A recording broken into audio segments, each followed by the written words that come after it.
Assalamualaikum warahmatullahi wabarakatuh. Alhamdulillah nahmaduhu wa nasta'inuhu wa nastaghfiruh wa na'udzu billahi min shururi anfusina wa min sayyiati a'malina. Man yahdihillahu fala mudilla lahu wa man yudlil fala hadiya lahu.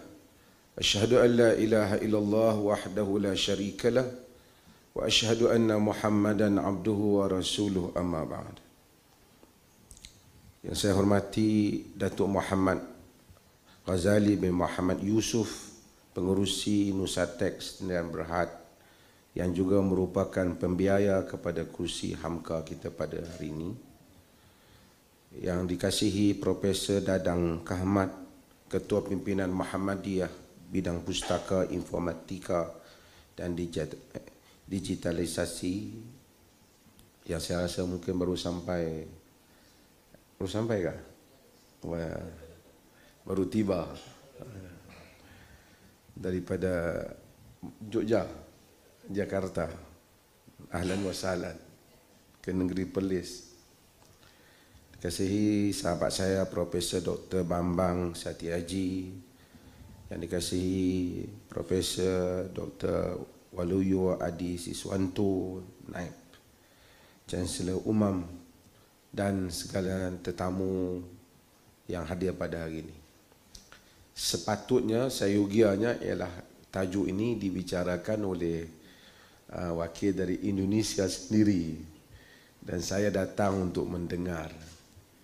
Cuma mungkin kerana meraihkan tuan rumah, saya diminta memberikan tugasan ini. Saya sehari dua ni begitu sibuk dan baru pulang dari Jakarta, dari Jogja, dan tak sempat untuk meneliti lebih detail tentang Profesor Hamka. Tetapi pagi ini saya sempat tengok sebahagian artikel saya yang saya berikan. Saya rasa ada lebih kurang 14 muka surat ni, untuk sama-sama kita bicarakan tentang perspektif yang saya lihat perlu untuk saya perkatakan di dalam konteks saya di dalam negeri Perlis ini, dan dalam konteks yang ada. Profesor Hamka itu begitu luas, penulisannya juga begitu prolific. Dia adalah satu orang yang menulis yang begitu banyak di dalam bidang yang berbagai-bagai. Mungkin tidak ada kesempatan yang secukupnya untuk kita memperkatakan tentang keseluruhannya. Tetapi saya ingin menyentuh beberapa sudut yang penting yang saya rasa untuk saya kongsi pada pagi ini. Yang pertama ialah untuk menjadi profesor ataupun doktor, mendapat PhD di sebuah institusi pengajian ataupun keilmuan, tidaklah begitu sukar, terutama pada zaman ini.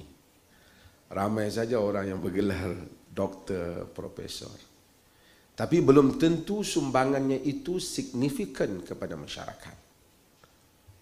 Tetapi untuk menjadi seorang reformis yang berjaya merubah masyarakat ataupun memberikan impak yang besar kepada masyarakat, itu tidak mudah. Sebab itu dalam kajian universiti, ia bukan soal menulis research, tetapi impact of the research, kesan daripada research. Ramai saja profesor yang menulis dalam jurnal-jurnal besar, tetapi dibaca oleh beberapa orang dan masyarakat tak tahu pun.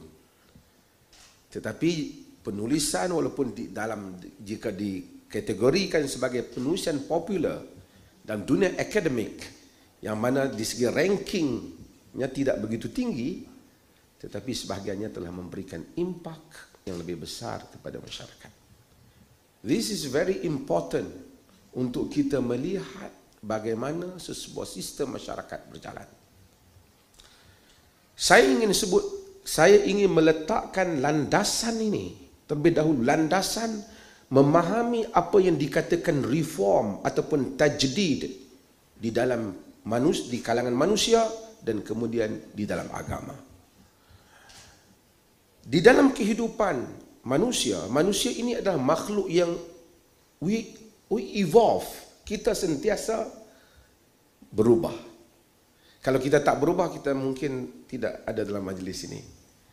Maksudnya perubahan, tajdid, reform adalah sesuatu yang di dalam bahasa Indonesia, sesuatu perkara yang dibutuhkan oleh manusia. Sesuatu yang perkara yang diperlukan oleh manusia. Tetapi bagaimana kadangkala kita tidak boleh nafikan dogma yang ada dalam kehidupan manusia. Manusia kadangkala enggan perubahan itu berlaku. Di atas beberapa sebab, dan saya akan sebut. Untuk berubah fashion taklah begitu susah. Sekarang sudah berubah. Mungkin teman-teman kita daripada Indonesia dengan fashion batik Indonesia, lama-lama kalau berada di Malaysia, nanti batiknya pun Malaysia. Jadi isu batik sudah tak timbul. Tetapi untuk berlaku perubahan cara ataupun menu makan, itu tidak begitu sukar. Dua bidang yang paling sukar untuk kita ubah. Dan manusia, you have to pay, kita kena membayar kos yang tinggi. Apa dia? Yang pertama ialah agama, yang kedua ialah politik. Dua hal ini jika sesiapa cuba mengubahnya, dia akan menghadapi risiko yang tidak sedikit. Kerana di dalam bidang agama dan bidang politik, kelompok-kelompok stakeholder atau pemegang taruh yang ada ini, mereka semua mempunyai kepentingan. Kepentingan kuasa, kepentingan pengaruh. Secara umumnya asasnya ialah kepentingan pengaruh. Bila orang itu jadi tokoh agama, dia ada pengaruhnya. Dengan pengaruhnya dia bergerak. Dia mempunyai kedudukan.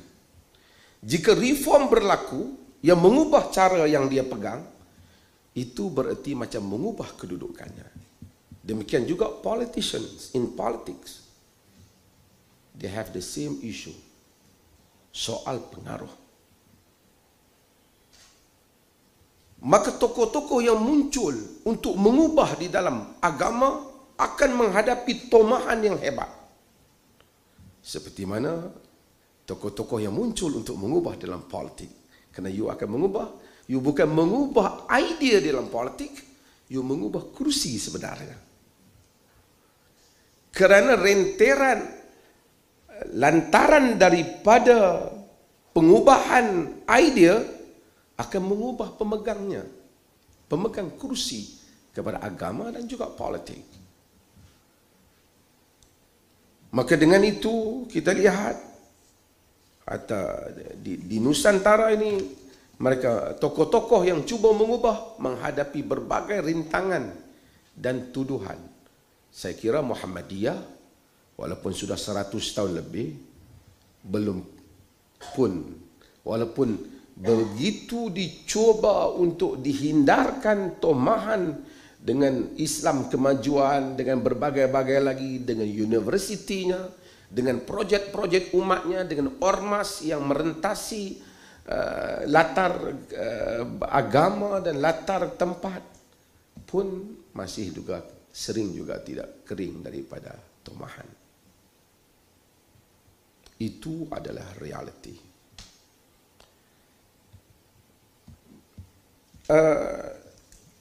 Ini adalah mukaddimah yang saya akan sebut. Realiti ini bukan berlaku di dalam Islam sahaja, ia juga berlaku di dalam agama lain. Martin Luther umpamanya, di dalam Protestan, apabila dia cuba melakukan perubahan, dia pada tahun 1400, mati dia 1546, di Jerman. Siapa yang melihat filem Luther umpamanya, melihat bagaimana hatta membawa kepada peperangan saudara di Europe.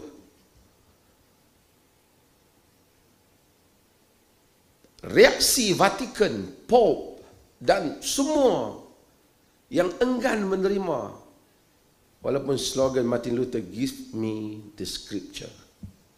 Berikan bukti, berikan dalil. Samalah yang kita tahu. Give me the scripture, I will follow. Dia menghadapi tuduhan, dia perjuangan dia sama.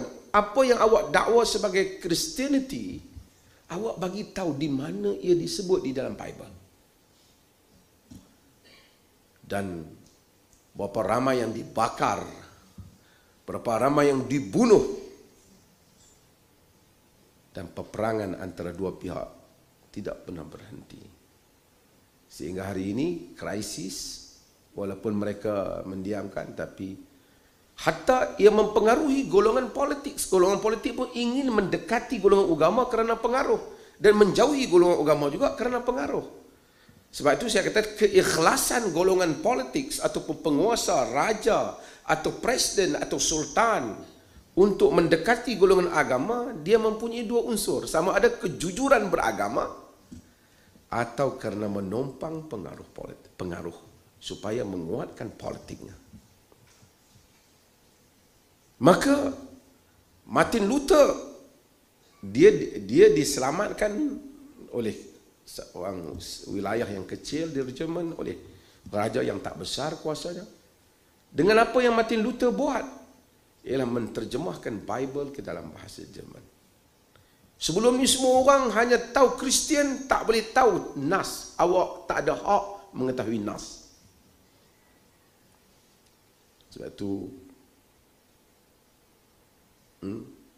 bila dia lakukan itu, telah berlakulah perpisahan selama-lamanya. Perubahan dalam politik. Nelson Mandela, semua kita tahu. Bukan soal keadilan, bukan soal apartheid itu, bukan soal itu saja, tapi mengubah itu, mengubah sistem di Selatan Afrika, South Africa. Saya pun pergi. Tapi isunya ialah isu, siapa baca buku Long Walk to Freedom akan melihat bagaimana Nelson Mandela memperkatakan, sukar sangat kau untuk mereka, kenapa perlu menghadapi semua kebangkitan, ubah ajalah. Tapi bukan soal mengubah idea. Kalau you ubah idea, you mengubah kursi you sendiri. Sebab itu politician dan juga penguasa tidak mudah dalam hal ini. Saya tidak mempanjangkan hal ini, dan cuma saya nak sebut ini adalah realiti yang berlaku pada zaman. Kembali kepada golongan agama, sebelum saya pergi kepada Buya Hamka. Golongan agama, sekalipun kita lihat mereka kadangkala, ini yang tak terlibat, janganlah terasa saya bercakap umum. Seringkali golongan agama itu, dia dapat sabar dengan makanan yang dia berzuhud di dalam makanan. Dapat zuhud juga di dalam pakaian. Tapi tidak dapat zuhud di dalam riasah, di dalam kepimpinan. Jika pandangan itu mencabar hartanya, dia mungkin boleh bersabar. Tapi jika mencabar kedudukannya sebagai mufti, sebagai kiai, sebagai pak syekh, sebagai ulama, tok guru, itu tak dapat disabar. Karena itu bukan soal, hatta ketika itu walaupun dia tahu benar, tapi ia menolak kebenaran itu. Kalau itu menggugat, kalau menggugat hartanya tak apa, tapi menggugat kedudukannya, kebenaran tidak akan mudah diterima. Sufyan Ats-Tsauri, tabi'i besar, menyebut hal ini. Kata dia, ma ra'aitu zuhda fi syai'in aqalla minhu fir riasah. Aku tidak pernah melihat kezuhudan yang lebih kurang, paling kurang wujudnya di dalam riasah, di dalam kepimpinan. Tara rajula yazhadu fil mat'am wal mashrab wal mal wal liba wal thiyab fa in nuzi'a ar-riasata hama 'alayha wa 'ada. Kamu melihat satu orang yang zuhud pada makanan, pada minumannya, pada harta, pada bajunya, tapi kalau dibentangkan kekuasaan, dia akan bertarung kerananya. Di dalam konteks masing-masing, orang politik dengan kerusi politiknya, kiai dengan kerusi kekiaiannya, tuan guru dengan kerusi tuan gurunya. Sebab itu kita menguruskan negeri, kita tahu susah. Imam masjid kadang-kadang sudah berusia 70 tahun, sudah tak boleh baca dengan baik. Masih belum mau berhenti dia sebagai imam. Bukan kerana dia minat menjadi imam, tapi kerana dia tahu jika dia berhenti menjadi imam, semua yang ada di kelilingnya ini juga makin berkurangan. Atba', followers, people who listen to you, pengikut, orang yang mendengar apa yang kita kata. Ini adalah satu ujian yang besar. Saya kembali kepada Profesor Hamka dengan kerusi ini. Saya tak tahu hari ini saya ada berapa minit ni. Supaya saya, mana kerusi?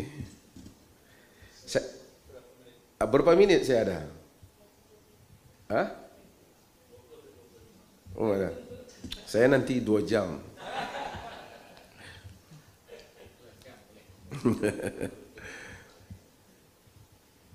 Profesor Hamka, saya tidak mau memperkatakan beliau tentang, saya tahu ada, saya terlupa untuk address kepada Buya Afif Hamka tentang sebagai putera yang ke-9 ya. Tapi apa yang saya nak sebut ialah, kalau kita lihat kepada penulisan Profesor Hamka itu begitu berbagai. Saya lihat kekuatan di dalam sejarah sangat hebat. Saya membaca. Apabila kita membaca tulisan Hamka, kita jangan, Buya Hamka, kita jangan membayangkan zaman kita. Zaman tidak ada internet. Zaman bukan mudah untuk mendapat maklumat ini dengan segala angka yang detail ini. Saya lihat apabila dia menjawab tahun, di mana peristiwa terjadi, bukan perkara-perkara yang zaman dahulu yang mungkin sudah ada di dalam Syiar A'lam Nubala, Tarikh Baghdad atau Umamul Muluk, tapi peristiwa-peristiwa yang berlaku di sekitar dunia ketika itu. Ini sangat menakjubkan. Ini sangat menakjubkan. Saya selalu berfikir mungkin beliau ada tim research yang kuat untuk menghasilkan maklumat-maklumat yang banyak itu. Dan sebahagiannya saya lihat beliau pergi ke pustakaan yang berbagai-bagai untuk collect data untuk menjawab orang-orang yang mentohmah beliau dan ataupun idea yang bertentangan dengan beliau. Kalau kita tengok tenggelam kapal Ben David, kita dapati bahawasanya tenggelamnya kapal Ben David macam Hamka itu sosoknya tidaklah begitu kiai ataupun begitu ulama. Tapi ketika beliau menulis buku seperti Tasawuf Moden, sosoknya sosok spiritual. Tapi ketika beliau membahaskan bab-bab yang akan saya sebut nanti, melihatkan jangkauan keilmuannya yang hebat. Hatta isu-isu moden. Semalam tadi saya baca Kenang-kenangan di Malaya, tulisan Profesor Hamka, yang saya rasa sangat menarik ketika mengulas isu raja-raja Melayu. Ni yang mendengar ni dia pergi baca, nanti dia kata lain pula. Di sini di Malaysia sensitif. Tapi beliau Hamka mengulasnya dalam kerangka apa yang terjadi di Indonesia dan apa yang menyebabkan kejatuhan raja-raja Melayu sebagai satu iktibar untuk difikirkan. Sangat bagus untuk dibaca tajuk itu. Kata Hamka, saya quote dalam tulisan Hamka dalam Kenang-kenangan Hidup, ini dalam bukunya Kenang-kenangan Hidup. Saya mulanya tidak tahu apakah saya ini sudah dilahirkan untuk menjadi pengarang. Kalau dikatakan bahawa saya dilahirkan untuk menjadi ulama, itu lebih tepat. Di kiri kanan saya, dalam lingkungan saya, kitab-kitab ayah saya yang tersusun dalam almari, yang berderet-deret di dinding, perdebatan yang hampir setiap hari terjadi di rumah atau di surau beliau tentang perkara-perkara hukum agama, semestinya membentuk saya menjadi ulama saja. Bukan ulama yang disertai menjadi pengarang. Kalau saya mengarang juga, tentulah urusan keagamaan semata-mata yang akan saya karang. Tetapi meskipun yang menggelorakan karangan, keluar itulah jiwa keislaman. Tetapi meskipun yang menggelorakan karangan, keluar itulah jiwa keislaman. sampai batas umur saya 45, orang lebih suka menamai saya seorang pengarang dan seorang ulama juga. Dan saya sendiri pun lebih suka dikatakan pengarang daripada dikatakan ulama. Tetapi setelah 45 tahun, tambah ke atas umur saya, bertambah condonglah harapan orang agar saya menjadi ulama. Dan karangan saya keluar selepas 45 tahun. Yang keluar sampai 45 tahun dengan saya sedari atau tidak lebih cenderung kepada soal-soal agama Islam dengan falsafahnya. Ini menggambarkan penulisan beliau. Beliau lahir pada tahun 1908, dia kita kena tahu pada zaman itu. Dan ada tokoh-tokoh reform. Nanti saya akan sebut di Perlis ni ada seorang tokoh, Abu Bakar Syari, yang disebut oleh Hamka. Buya Hamka lahir pada tahun 1904. Jadi, dan beliau kembali ke rahmatullah pada 24 Julai 1981. Saya sebenarnya berhasrat supaya Muhammadiyah ini menjemput imam-imam, mungkin pada sisi yang lain saya ingat, lebih ramai untuk memperkenalkan Muhammadiyah dan juga memperkenalkan tentang apa yang berlaku di Indonesia yang mana merupakan rakan Perlis sekarang ini, supaya kita memahami jalur dan latar sejarah perjuangan. Hamka, saya ambil beberapa poin penting untuk saya kongsi di sini. Nama beliau mungkin bagi orang Malaysia, anak-anak muda saya sebut, yang Indonesia sudah tahu, iaitu Haji Abdul Malik bin Abdul Karim Amrullah, lahir di Sumatera Barat. Dan ramai ada orang Malaysia berubah nama anaknya Hamka. Dia ingat Hamka tu nama. Hamka itu singkatan. Dia tak tahu bahawa Hamka tu bukan nama Arab. Hamka tu Hamka.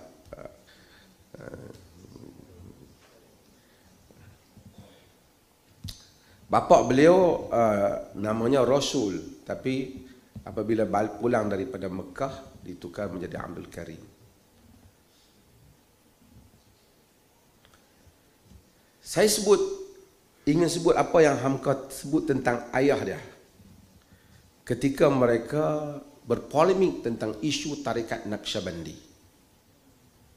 Lihat pada muka surat 6, Hamka sebut dalam bukunya tentang ayahku. Setelah dimesyuaratkan dengan secara halus, diadakan oleh Haji Jamil Kampung Pondok Padang satu jamuan makan di rumahnya, dipanggil ulama-ulama Padang yang ternama, iaitu Tuan Syekh Khatib Ali, Khatib Sayyidina, Tuanku Syekh Bayang, Tuanku Syekh Seberang Padang, dan Imam Masjid Ganting. Dari pihak kami hadir Ammi Daud, saya sendiri, Tuanku Syekh Syed Abbas, Haji Abdullah Ahmad, dan Haji Abdul Karim Amrullah. Sehabis makan bersuka-suka, barulah Haji Jamil meminta fatwa kepada ulama yang hadir untuk menjadi pegangan hidupnya, iaitu tentang tarikat Naqsyabandiyah Khalidiyah yang sekarang banyak menjadi perbincangan. Ini cerita buku Hamka Kut, ayahnya Tuan yang dicerita kepada Hamka oleh murid ayahnya, iaitu Tuan Syekh Abbas. Tuan Syekh Abbas ini cerita kepada Hamka. Semua ulama yang hadir saling memandang hendak menjawab. Kami golongan yang telah berpegang dengan pendirian Syekh Ahmad Khatib berdebar-debar menanti pendirian Tuan Rasul, yakni ayah Hamka. Akhirnya kerana masih berdolak dalik menjawab, beliau pun tidak sabar lagi. Beliaulah yang terlebih dahulu menyatakan pendirian bahawasanya merabitahkan guru dalam melakukan suluk itu tidak ada asal pada syariat. Kafiat-kafiat yang dibuat penganut-penganut tarikat itu tidak ada yang berasal dari Nabi Muhammad SAW. Suaranya lantang dan tegas, bukan main gembira kami mendengar keterangannya. Haji Jamil selalu pula mengemukakan bantahan seakan-akan mempertahankan tarikat, tetapi setiap bantahan yang didatangkan itu ditolak dengan hujah yang tegas. Akhirnya ulama-ulama tua tadi tidak dapat menahan hati, lalu tampil mempertahankan tarikat. Satu demi satu mereka ditentang oleh Tuan Rasul, yakni ayah Hamka, dengan hujahnya yang kuat dan suaranya yang lantang. Apatah lagi kalau beliau tersinggung, beliau lekas marah. Tetapi marahnya itu bukanlah menghilangkan akal, melainkan menambahkan kuat hujahnya dan hebat tangkisannya apabila diserang. Hamka walaupun dia orang Muhammadiyah, tapi ia bukan ilmu kehidupan, latar pemikiran lahir di rumahnya melalui pendirian ayahnya sendiri di dalam isu-isu agama yang seperti ini. Isu agama yang seperti ini. Ada tokoh yang mana apabila dia masuk ke dalam organisasi ormas, maka dia menjadi kuat kerana dia bersandar pada ormas itu. Tetapi ada tokoh yang ormas itu menjadi kuat karenanya. Dan kalau kita tokoh yang hebat ialah tokoh itu dia tidak memerlukan ormas, ormas itu memerlukannya. Dan Hamka adalah sosok yang sedemikian.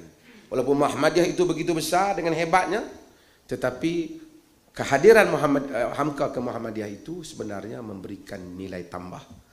Memberikan nilai tambah. Dan jika kita lihat isu tentang tasawuf dan seumpamanya, saya tengok pada muka surat 8. Saya nak cerita bagaimana Hamka itu membesarkan kerangka ayahnya.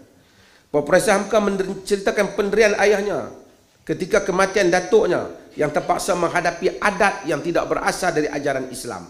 Kata Profesor Hamka, sebagai anak yang mencintai ayah, beliau turut, yakni tentang cerita tentang bapa dia, tentang ayah dia. Beliau turut bersama-sama saudara-saudaranya yang lain memandikan ayahnya. Bersama-sama juga adik ayahnya, Ammi, tadi ada namanya.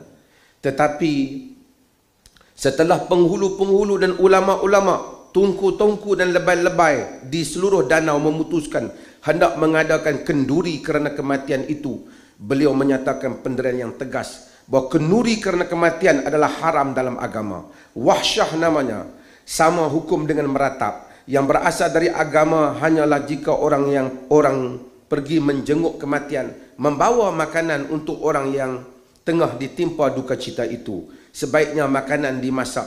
Fatwa ini dilancarkan di suraunya di Muara Pauh. Ini menceritakan tentang kehidupan ayahnya. Maksudnya sisi reform itu bukan saja ada pada diri Hamka, tapi ada pada diri ayahnya. Diri ayahnya. Dan ini memberikan pengaruh yang besar kepada beliau. Cuba lihat pada cerita Hamka datang ke Tanah Melayu.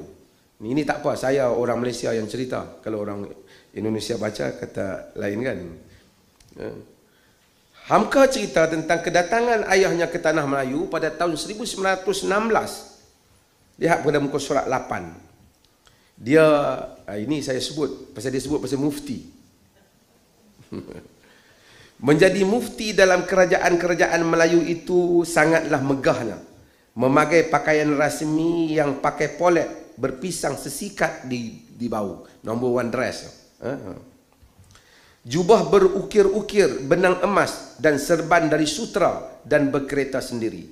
Rakyat pun sangat takut dan taat. Sisanya dimakan, sepah sirihnya dikunyah. Dan kalau beliau hendak kahwin, bismillah. Seterusnya Profesor Hamka kata, sebelum beliau datang telah keluar fatwa Syekhul Islam, yakni gelaran mufti Tanah Melayu itu menyatakan bahawa bahawasanya akan datang kemari seorang ulama yang sesat lagi menyesatkan, Wahabi, kaum muda tidak percaya kepada ulama-ulama dan keluar dari mazhab Syafi'i.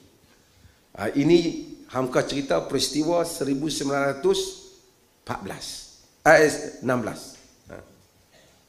Kemudian kata Hamka lagi, bahkan ketika terjadi pertemuan ulama Sumatera Malaya yang diadakan Jepun pada tahun 1943 di Singapura, sengaja beberapa orang ulama Singapura menemui kami sebelum perjumpaan dimulai, menyatakan bahawa sekali-kali jangan dibawa kemari fahaman-fahaman yang keluar dari ahli sunnah wal jamaah.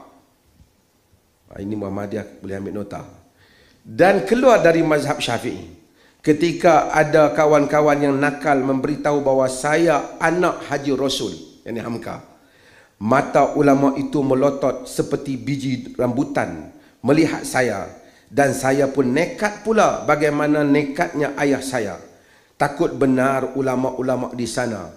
Kalau pada waktu itu bahawa mazhab Syafi'i akan berubah lantaran kaum muda Sumatera dan Muhammadiyah di Jawa. Alangkah sempitnya Perkara pakaian pun mereka kaitkan dengan mempertahankan berfikir dalam satu mazhab. Tiada heran sebab faidulisme raja-raja di sana sebagai raja Islam bersandarkan kepada ulama kolot yang mengutamakan taklid kepada ulama supaya rakyat taat kepada ulama, ertinya kepada raja, ertinya kepada Inggeris. Ni siapa yang dengar ni cerita sebelum merdeka. Sebelum merdeka. Tapi ini adalah realiti, keengganan untuk berubah,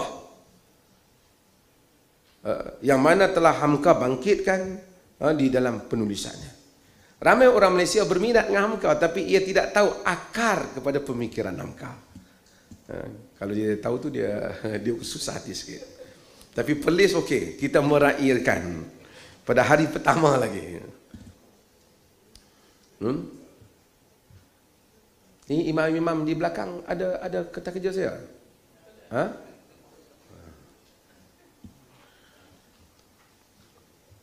Kata Hamka lagi. Cuba tengok muka surat 9 tu. Memang apabila dia, sebenarnya saya kena tulis atas sikit. Hamka jawab mereka yang mula memfitnah gerakan pembaharuan. Dan fitnah memang dahsyat ketika itu. Dan begitu berkesinambungan setiap zaman. Kata Hamka, memang apabila orang kehabisan hujah dan alasan, mereka pun kembali memakai pekakas fitnah. Dan inilah yang menyebabkan pecah belah umat Islam berkaum tua, berkaum muda. Sebenarnya berkaum tua bukan tuan, berkaum tua. Dulu isu kaum tua, kaum muda. Kaum tua ni konservatif, kaum muda ni reformis. Bagi kami yang dikatakan kaum muda itu tidaklah keberatan jika dituduh Wahabi. Tuduh dah masa tu, masa zaman tu. Kalau 20 atau 30 tahun yang lalu, semasa pengetahuan agama hanya boleh dipercayai oleh mufti sahaja, mungkin orang takut dikatakan Wahabi. Ini Hamka kata lama. Tetapi sekarang yang telah tahu bahawa Wahabi tidak lain adalah penganut mazhab Hambali, dan memang mazhab Hambali itu terkenal mazhab yang keras mempertahankan sunnah, dan yang berpengaruh memperbaharui faham mazhab Hambali itu ialah Syekhul Islam Ibn Taymiyah dan Ibn Qayyim. Oleh sebab itu bagi kami dituduh Wahabi bukanlah satu penghinaan. Tapi kita dipelis bukan Wahabi lah. Tapi artinya tuduhan itu, tuduhan yang sama, berbeza aja ya Wahabi, berbeza ya Wahabi. Dan Muhammadiyah Indonesia pun cuba mengelaknya, tapi walaupun saya tengok sedikit berjaya, tapi banyak juga yang kurang berjaya kadang-kadang. Isu kaum tua dan isu kaum muda ialah isu yang dibangkitkan pada zaman itu. Kalau kita lihat Hamka pada muka surat 10 tu menyebut, ini boleh tengok kod buku-buku Hamka yang saya ambil tentang isu yang sama yang Hamka bangkitkan, tentang menurut lughah yang dipakai dalam bahasa Arab dinamakan mazhab salaf, dan salaf itu artinya nenek moyang yang dahulu-dahulu. Lawannya ialah khalaf. Di Mesir golongan Muhammad Abduh dinamai mazhab salaf. Orang Wahabi di tanah Arab juga dinamakan juga mazhab salaf, artinya semuanya kaum tua. Inilah suatu pengertian yang salah yang berlaku di negeri kita selama 50 tahun. Maka tukang-tukang bid'ah, tukang khurafat, tukang menambah-nambah tiang agama atas tiangnya yang asli, sepatutnya digelar kaum muda, dan yang hendak langsung berpegang dengan yang asal dan hulu agama sepatutnya digelar kaum tua. Dan kaum tua dan muda di Indonesia dan Melaya dan Siam sudah taklid sahaja erti yang salah 50 tahun lamanya. Maksudnya Hamka kata patutnya yang dinamakan kaum tua itu ialah pembaharuan, kerana mereka balik kepada mazhab salaf. Dan kalau kita tengok idea Hamka sama juga dengan idea pembaharuan di sini, mereka lebih kepada Muhammad Abduh, Rashid Ridha, dan juga sama dengan Kiai Ahmad Dahlan, Rashid Ridha. Bukan idea Muhammad bin Abdul Wahab yang kemudiannya, saya bukan pro atau kon, tapi ramai orang ingat asalnya daripada Muhammad Abdul Wahab, tapi tidak. Pembaharuan di sekitar Asia Tenggara banyak pada hari-hari awalnya terpengaruh dengan gerakan Muhammad Abduh dan Rashid Ridha. Jamaluddin Al-Afghani juga termasuk dalam rangkaian itu, guru mereka. Walaupun Jamaluddin Al-Afghani itu kadang-kadang ada sedikit diskusi mengenainya. Okey. Kemudian ini yang hamka timbul, maksudnya isu kaum tua, kaum muda, dan isu dituduh dengan tuduhan-tuduhan yang bukan-bukan. Sehingga tengok muka 11, hamka menyebut kaum muda dan kaum tua pun tidak dapat diukur pada umur. Ada orang tua yang umurnya 90 tahun dan wafat dalam usia lebih 90 tahun. Di dalam usia setua itu dia masih mengeluarkan risalah penebas ke atas bid'ah di Kepala Batas. Kepala Batas ni, Kepala Batas Malaysia. Di Indonesia ada Kepala Batas? Tak ada. Ini yang dibuat oleh Syekh Jalaluddin Penang, Kepala Batas di Pulau Pinang, yang isinya menegakkan sunnah Rasulullah. Dialah Syekh Tahir Jalaluddin. Syekh Tahir Jalaluddin ni adalah merupakan guru kepada orang Perlis, Syekh Abu Bakar Syari, yang membuat reform, cuba buat reform di Perlis.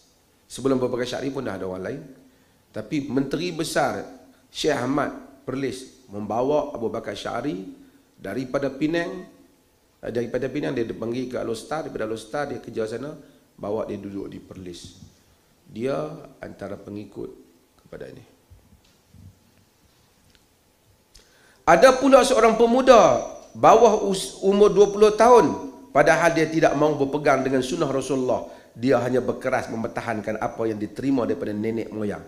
Tak mahu berganjak. Maksud dia kata, kaum muda dan tua bukan ukur pada umur. Ukur kepada sikap terhadap pembaharuan. Sikap pada pembaharuan. So saya sebut hal ni, dan saya nak sebut, pasal masa tak banyak, saya nak sebut tentang satu buku yang penting yang menyentuh Malaysia.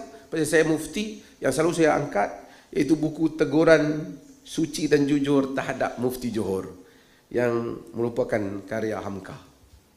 Pasal dalam karya ini, kadang-kadang kita akan dapati, saya selalu sebut apa yang disebut oleh Winston Churchill, history repeats itself because no one was listening the first time. Kan?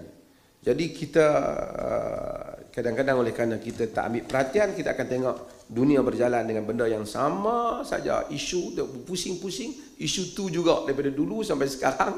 Pada zaman Hamka, kalau hidup pun Hamka ingat mungkin zaman dia juga zaman ni. Sama isunya.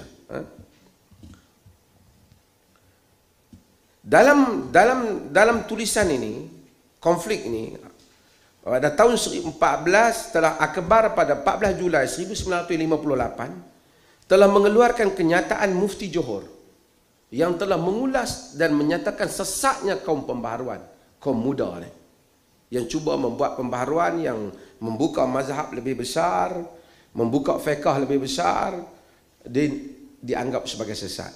Ya, Hamka yang berada di Indonesia telah menjawab Mufti Johor. Sebab tu Hamka tak boleh masuk ke Johor. Dan Umam juga tak boleh buat di Johor.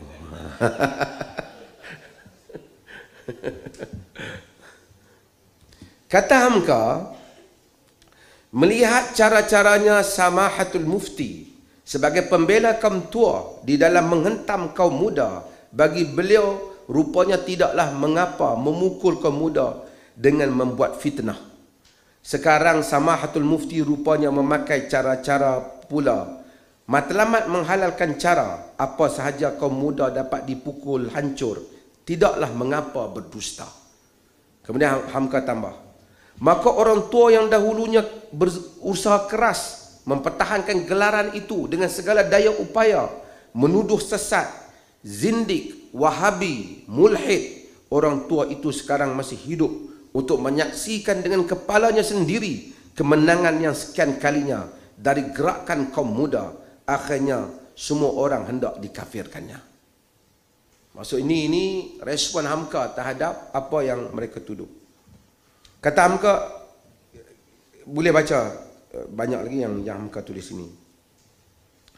Antara isu yang dibangkitkan ialah isu yang boleh baca sini, tapi saya nak sebut isu dakwaan tidak hormat ulama.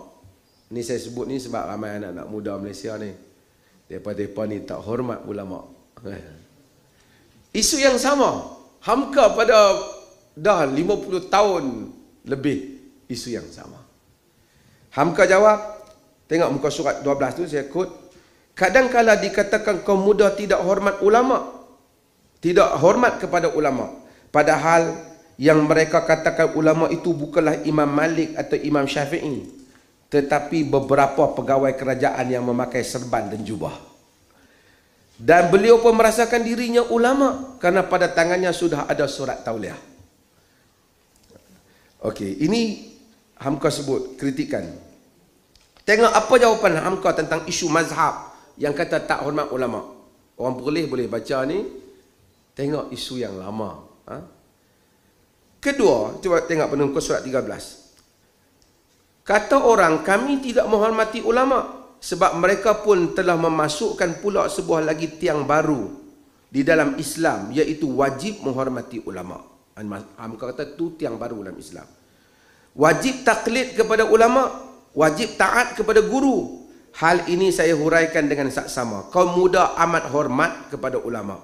Kaum muda insaf bahawa pengetahuan yang kita dapat sekarang manalah sampainya ke tangan kita kalau bukan lantaran ulama.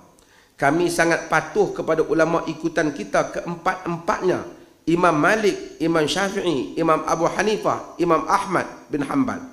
Demikian cinta hormatnya kami kepada beliau-beliau, sehingga kalau ada ulama yang menjadi pengawal di luar yang cuba-cuba menghalangi kami buat bertemu dengan pendapat beliau-beliau, kami siru', yakni memalukan. Ada ulama lain itu, apa yang ulama lain itu, yakni yang cuba halang itu, dan kami berkata, ke pinggir engkau, kami hendak bertemu dengan beliau keempat-empatnya, yakni keempat-empat imam mazhab, menyuruh kami meneruskan perjalanan ke atas, ke hulu agama, kepada Alkitab dan Sunnah, dan keterangan-keterangan yang diberikan oleh orang yang terdekat dengannya, iaitu sahabat-sahabat Rasulullah. Padahal tak kala kami masih di muara-muara, banyak benar yang menghalangi. Datang Syekh Fulan dan sudah jauh di bawah mutaakhirin ke belakang, bahkan mutaakhirin, yakni lagi belakang, melarang keras, jangan pergi ke hulu, yakni jangan pergi ke ulama mazhab, jangan, haram. Padahal kami tidak mahu dihalangi lagi. Kami dituduh sesat. Maka dituduhlah kami sesat. Siapa kita yang sesat? Hamka nak cerita bagaimana halangan ulama-ulama ketika itu daripada mereka untuk pergi merujuk ke empat-empat mazhab. Awalnya jangan merujuk pada kitab asal, rujuk pada ulama kata aja. Dan itu adalah isu yang dibangkitkan oleh Hamka ketika itu. Dan Hamka kata pada muka surat 14, dan saya nak habis ni. Alhasil bagi kami, ijtihad itu bukan digalakkan. Alhasil bagi kami, ijtihad itu harus digalakkan. Dan bagi kami kaum muda, taklid dijadikan tiang agama. Dan kalau kami bantah taklid, dikatakan kami merosak agama. Kadang-kadang dituduh kaum muda tidak hormat pada guru. Lantaran itu dikatakan pula merosakkan tiang-tiang agama. Yang sebenarnya kami hormat kepada guru dan hormat kepada ibu bapa. Sebagaimana saudara-saudara muslimin yang lain, kedudukan guru sama dengan kedudukan ibu bapa. Wajib dihormati dan dimuliakan. Tetapi kalau guru itu silap jalannya, maka sebagai tanda kami hormat ialah kami tegur. Dan jika dibawa dengan sengaja atau dengan tidak dengan sengaja kepada yang salah, kami tidak akan menurut. Kemudian antara isu yang ditimbulkan pada zaman Hamka ialah isu tidak hormat kepada geng Habib, geng Habaib, Ahlul Bait. Ni kita lihat isu ni berulang tak? Berulang tak? Berulang. Kita itu history repeats itself, kata Winston Churchill. Sejarah itu mengulangi dirinya sebab masa dia berlaku kali pertama kita tak ambil perhatian. Tengok Hamka katanya, tegas menurut fatwa Ibnu Arabi ini, kalau bangsa Said dan Habib mengambil harta-harta kita, hendaklah redha, hendaklah serahkan, hendaklah sabar. Kalau diganggu diri kita, ditampar, dipukul, hendaklah redha, hendaklah menyerah, hendaklah sabar. Sebab beliau cucu Nabi dan kita cucu Nabi kita, dan kalau diganggu kehormatan kita sehingga kita jadi malu, hendaklah redha, hendaklah menyerah, hendaklah sabar. Kalau diganggu anak isteri kita dan kaum keluarga kita, hendaklah terima dan redha dan menyerah dan sabar. Maka perkataan Ibnu Arabi ini ditanam kepada orang awam, padahal sangat membawa hina sesetengah manusia di hadapan yang setengahnya, sehingga lebih hina mereka daripada budak yang telah 10 kali dijual dan 10 kali berganti tuan. Walaupun harta atau dirinya, bahkan walaupun anak gadisnya diganggu oleh ahli bait zuriat Rasulullah, dia menyerah saja dan wajib memandang itu semua nikmat sesudah iktisad dan hidupnya dijajah oleh British dan Belanda dan Cina, maka jiwanya pula dijadikan sebagai budak jajahan kepada kaum Said. Dia keras sikitlah isu ni masa tu. Tapi kadang-kadang gulu ini berlaku. Sekarang di Malaysia ada masalah yang sama. Ada satu orang mendakwa dia keturunan Nabi. Di negaranya Morocco tak dikenali. Di Malaysia hatta di petani dibawa kata-kata, diberikan pohon yang luar biasa. Padahal banyak je Said kat Malaysia ni. Perlis ini gerajanya Said, Jamalul Lail, keturunan Nabi. Dia tak mau, dia mau Said yang import. Katanya daripada Perancis, saya tak tahulah. Tapi orang di Morocco tak kenal. Tapi oleh kerana dia pakai serban, dia pakai ni, pakai elok, dikatakan dia keturunan Said. Profesor mana, universiti mana pun percaya pula. Maka habislah segala harta-harta orang dan apa saja yang dilakukan diterima. Hamka hadapi isu yang sama tentang isu keluarga Said. Saya nak, yang akhir saya nak sebut tentang Hamka dan Perlis. Ringkas saja, masa saya tak banyak. Hamka dia membela tokoh-tokoh pembaharuan hatta di Melaya. Antaranya dalam bukunya Dari Hati ke Hati disebut, pada tahun 1957 Haji Abu Bakar Asy'ari dari Perlis mengeluarkan sebuah buku berjudul Ibadat Rasulullah. Pun dia mengeluarkan pendapat-pendapat yang baru bagi kaum taklid, tetapi soal biasa bagi orang yang berpandangan luas. Dari Johor jugalah keluar larangan membaca dan mengedar buku tersebut. Maksudnya Abu Bakar Asy'ari keluar di sini, Johor larang di sana. Hamka ni dia ada sejarah sikit dengan Johor. Jadi ketika Muhammadiyah nak cuba di Johor tu, dia belum baca buku Hamka. Yalah, Hamka bukan pengasas Muhammadiyah, tapi Hamka intimak dengan Muhammadiyah, bersama dengan Muhammadiyah, kerana ada sikit ideanya sama. Dalam buku Teguran Suci dan Jujur, ni Abu Bakar Asy'ari ini dia untuk orang Indonesia, yang teman-teman di Indonesia, dulu dia merupakan khatib dan imam Masjid Alwi. Khatib dan imam Masjid Alwi. Kata Hamka, di Melaya timbul pula al-ustaz yang dinamakan kaum muda. Itu berusaha menuang ilmu yang ada padanya, bintang-bintang yang berkelip-kelip di langit Malaya, seumpama Al-Ustaz Al-Fadil Abu Bakar Asy'ari, Al-Ustaz Al-Fadil Mustafa Abdul Rahman di Pulau Pinang, Mustafa Abdul Rahman di Pulau Pinang, dan lain-lain. Ini semua adalah hubungan yang lama yang membabitkan Muhammadiyah secara langsung ataupun tidak langsung idea kepada golongan reform. Saya tahu Hamka ada sisi yang lain juga. Sesi sebahagian orang membaca tafsir Al-Azhar. Sebab tu kenapa penting?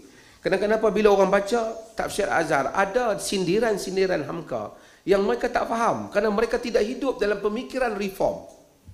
Lalu mereka tak faham kenapa Hamka menyinggung isu itu. Kerana Hamka sedang membetulkan apa yang ada.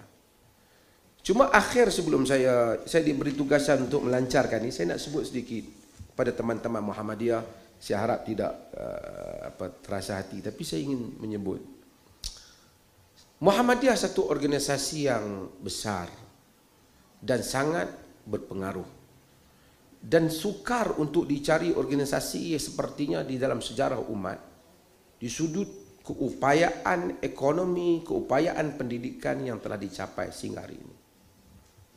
Jasa Kiai Ahmad Dahlan tentu lebih besar daripada apa yang Hamka lakukan di sudut mewujudkan organisasi yang berpengaruh itu. Cumanya dalam tempoh yang panjang apa yang dibawa oleh Muhammad Dahlan, dan apa yang disebut oleh Hamka ini adalah inti kepada perjuangan itu. Apa yang kita bimbang, apabila organisasi itu terlalu panjang tempohnya, dia macam terlupa kenapa ia dilahirkan. Mungkin secara sejarahnya mereka mengingati, tapi akhirnya semangat reform itu mula berkurangan. Lalu mereka hidup dengan tidak berdaya saing lagi untuk dengan hal-hal yang lain. Kekuatan gerakan reform ialah keupayaan dan keberanian untuk melakukan reform. Dan reform itu sebahagian yang menjadi hasrat reformis pada zaman Kiai Ahmad Dahlan, pada zaman Hamka dan seterusnya, sudah pun terjadi sekarang ini. Sebagai contohnya, Islam berkemajuan yang disebut oleh Muhammadiyah sesuatu yang bagus. Tapi hampir tidak ada umat yang menolak kemajuan hari ini. Dan semua umat hampir membantah siapa yang menyatakan Islam menyebabkan tidak maju ke hadapan. Semua umat percaya Islam yang benar membawa kita ke hadapan.